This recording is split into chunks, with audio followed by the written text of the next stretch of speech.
professora Dora, de Língua Portuguesa e Literatura, e hoje nós vamos falar um pouquinho das 4 primeiras aulas do CMSP, que formam um bloco, tá? E elas abordam o romance romântico e o romance realista, com mais ênfase no romance realista. E aí, gente, a primeira coisa que nós temos que pensar é quem eram os leitores do século XIX em que esses dois movimentos estão inseridos.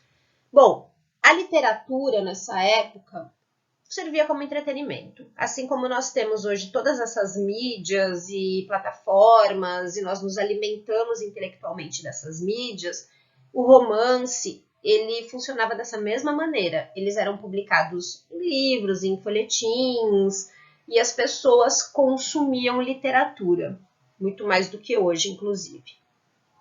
O romantismo, que vem na primeira metade do século XIX, um pouquinho antes até, ele é uma escola muito da burguesia, de um movimento da burguesia que acontecia naquele momento e que a gente pode abordar melhor em sala de aula, mas eu recomendo que vocês assistam às aulas do CMSP, tá? Que tem como principal fundamento a subjetividade, os sentimentos e a evasão.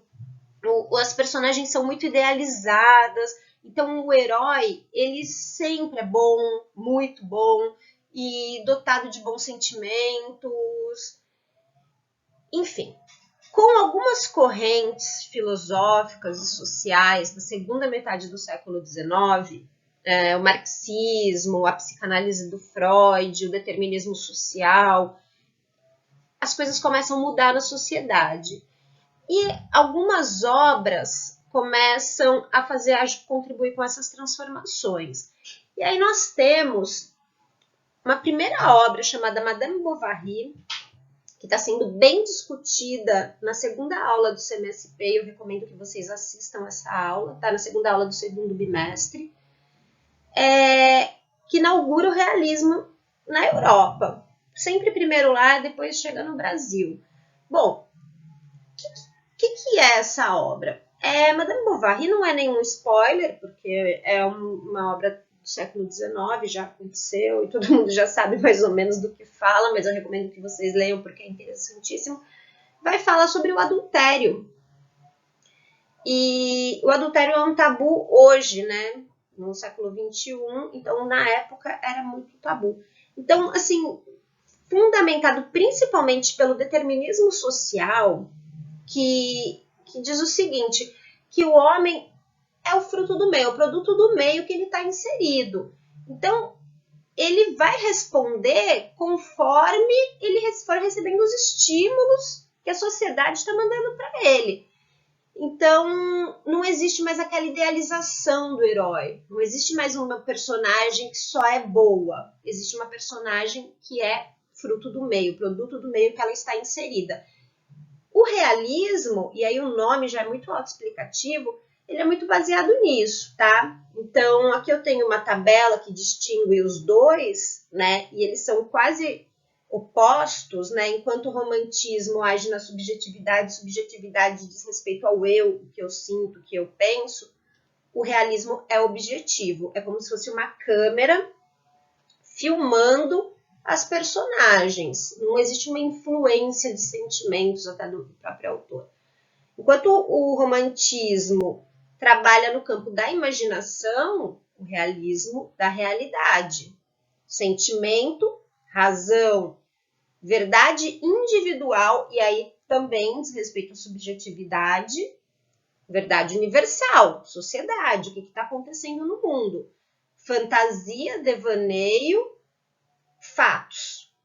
O homem, o centro do mundo, também diz respeito à subjetividade, então a gente tem como peça principal do romantismo a subjetividade, o homem como mais uma peça do mundo, e às vezes nem tão importante assim. Não precisa necessariamente ser fantástico, uma pessoa que deu muito certo, e mais pra frente eu vou falar um pouquinho de Memórias Póstumas e a gente vai falar sobre isso. Volta aqui no O Homem como mais uma peça. A volta ao passado, tá? Na Europa, com a Idade Média, eles têm a valorização do cavaleiro medieval, e no Brasil com o indianismo, que é uma corrente do romantismo. E aqui no realismo, a crítica ao presente, e uma crítica social muito forte, influenciada principalmente pelo marxismo social. Marxismo.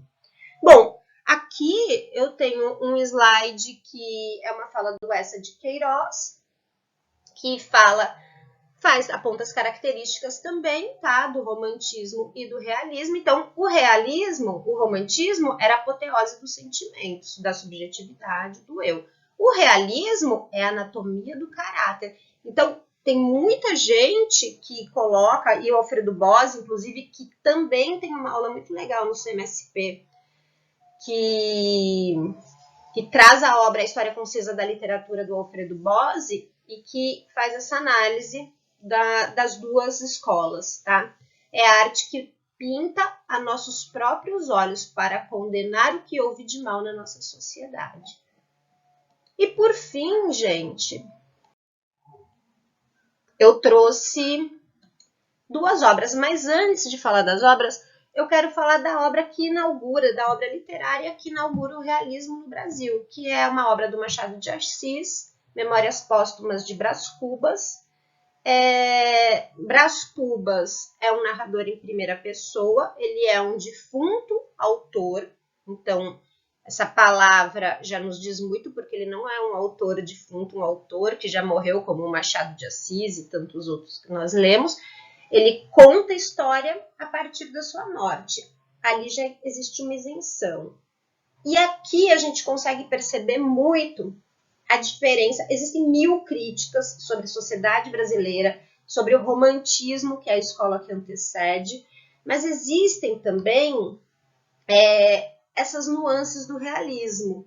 Então a gente consegue perceber, por exemplo, que o Brás Cubas é uma pessoa que não deu certo na vida. Apesar dele ser o protagonista e o nosso herói, ele é uma pessoa comum, que não trabalha, que vive da herança dos pais, que tem um caráter duvidoso, mas que é completo, sabe? E que nos agrada em algumas coisas. Então, a partir desse momento, nós temos a inauguração do realismo no Brasil. Uma personagem muito mais real, como é a vida, como nós somos.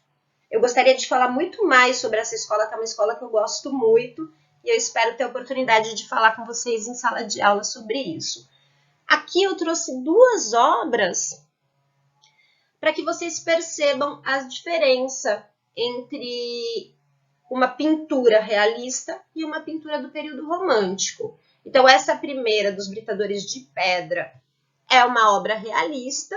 Então, a gente tem um cenário árido, as personagens têm um plano central e a gente percebe um desgaste mesmo que o trabalho proporciona para um britador de pedra e que realmente deve ser assim, né? Num segundo quadro, nós temos A Carroça de Feno, que é uma obra do período romântico, que depois vai influenciar o impressionismo. A gente vai falar disso mais para frente, tá?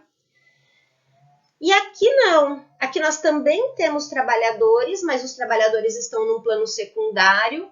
É quase um cenário prazeroso. A natureza está em destaque, as cores são tranquilas. Nós temos os animais se molhando e dá quase vontade de entrar nesse cenário. Então é isso, gente. Eu espero que eu tenha contribuído um pouquinho. As aulas, essas 4 primeiras aulas que abordam o tema são muito importantes. Eu recomendo que vocês assistam, que vocês leiam as obras.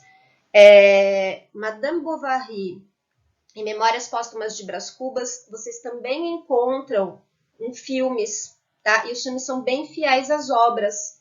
Então, caso vocês não consigam ler os livros, assistam aos filmes, porque Brás Cubas, por exemplo, é uma obra que cai no vestibular. Por enquanto é isso. Acho que logo mais estaremos no ensino presencial. Espero encontrar com todos. Um beijo.